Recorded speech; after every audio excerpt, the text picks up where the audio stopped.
ইলেকশনক লৈ আজি যদি আমি পঞ্চায়ত ইলেকশন ঘোষণা কৰো আমাক এমাহ সময় লাগে পঞ্চায়ত পাতিবৰ কাৰণে আৰু আজি আমি 10 জানুৱাৰীত আজি গধূলিলৈকে এতিয়া আমি বহি আছো গোটেই কেবিনেটখনে যে উচ্চ ন্যায়ালয়ৰ যিগৰাকী ন্যায়াধীশ মহামান্য তেখেতে কোৰ্টত আজি ঘোষণা কৰিছিলে যে আজিৰ ভিতৰত তেওঁ জাজমেন্টটো দিব কিন্তু এতিয়ালৈকে আমি বহি আছো জাজমেন্টটো অহা নাই গোটেই কেবিনেটখনে ইনফেক্ট 3 ঘণ্টা সময় আমি বহি আছিলো যে জাজমেন্টটো আহিব অলপ পিছত আহিব এতিয়া আহিব এনেকে আমি অপেক্ষা কৰি আছো ইনফেক্ট দিনৰ 2টা বজাৰ পৰা আমি অপেক্ষা কৰি আছিলো সাধাৰণতে চৰকাৰসমূহে পঞ্চায়ত পাতিব নোখোজে যে আমি পঞ্চায়ত নাপাতো ইমান ইলেকশনত আমি ৰিস্ক নলওঁ বিশেষকৈ বিধানসভাৰ নিৰ্বাচনৰ আগে কোনো চৰকাৰে পঞ্চায়ত পাতিব নোখোজে আমি পঞ্চায়ত পাতিবৰ কাৰণে উদ্গ্ৰীৱ হৈ বহি আছো কিন্তু এই পৰ্যন্ত মই অলপ আগতে মহাঅধিবক্তা দেৱজিৎ শইকীয়াক টেলিফোন কৰিছিলো তেওঁ কৈছে যে এই সময়লৈকে জাজমেন্টটো ডিক্টেশন হৈ আছে জাজমেন্ট অহা নাই বা যি ধৰণৰ কথা আজি যদি ৰাতি 12টাৰ আগতে আমি জাজমেন্টটো নাপাওঁ পজিটিভ বা নেগেটিভ যি নহওক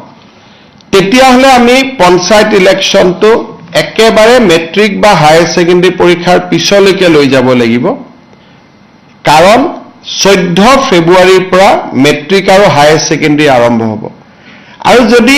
এবাৰ ইলেকশন কৰিলে একমাহ সময় লাগে নটিফিকেশনৰ পৰা আৰু দুটা ফেজত কৰিলে আজি হল 10 তাৰিখ 10 ফেব্ৰুৱাৰীত এটা হ'ব পাৰে 12 ফেব্ৰুৱাৰীত এটা ইলেকশন হ'ব পাৰে কিন্তু আজি যদি ৰাতি 12টাৰ আগতে যদি হাইকোৰ্টৰ পৰা অৰ্ডাৰটো ওলাই নাহে আৰু পিছৰ 10 দিনো হাইকোৰ্ট বন্ধ আছে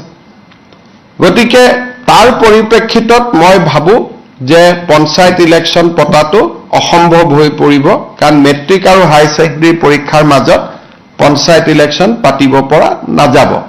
গতিকে যি সকলে মোক সুধি আছে যে পঞ্চায়ত ইলেকশন কেতিয়া হ'ব মোৰ উত্তৰ এইটোৱে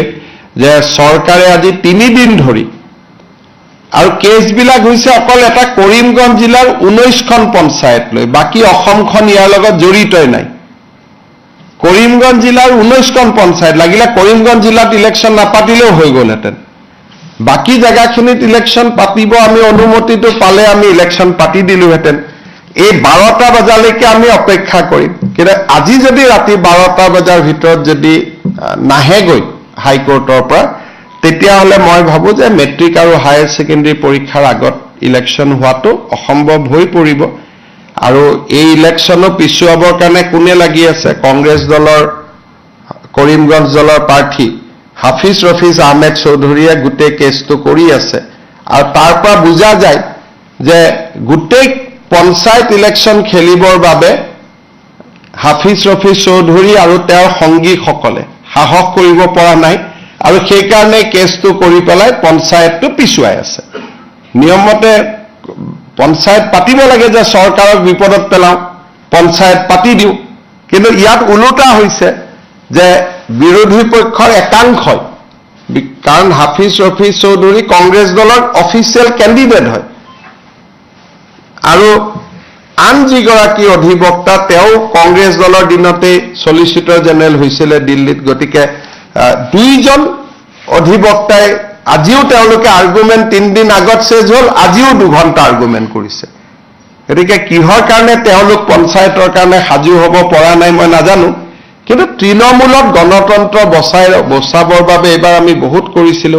পাৰ্টি লেছ কৰি দিছিলো যে কোনো পাৰ্টিৰ হ'ব নালাগে যাতে অৱসৰপ্ৰাপ্ত শিক্ষক অৱসৰপ্ৰাপ্ত ডক্টৰ সকলোৱে যাতে ইলেকশন খেলিব পাৰে ভাল পৰিৱেশ হয় পঞ্চায়তৰ পৰা দুৰ্নীতি নোহোৱা হয় কিজিনক আমিতো হাইকোৰ্টৰ ওপৰত মাতিব নোৱাৰো গতিকে ৰাতি 12টালৈকে অপেক্ষা কৰিম আৰু 12টাৰ আগত যদি জাজমেন্ট পাও হ'ব নহলে আৰু এটো মেট্ৰিক হায়াৰ সেকেন্ডাৰী পিছলৈকে পিছুৱাই যাব তাৰ পিছতো বানপানী আহিব বা বানপানী থাকিব কি পৰিৱেশ হয় আৰু এতিয়াই ক'ব পৰা নাযাব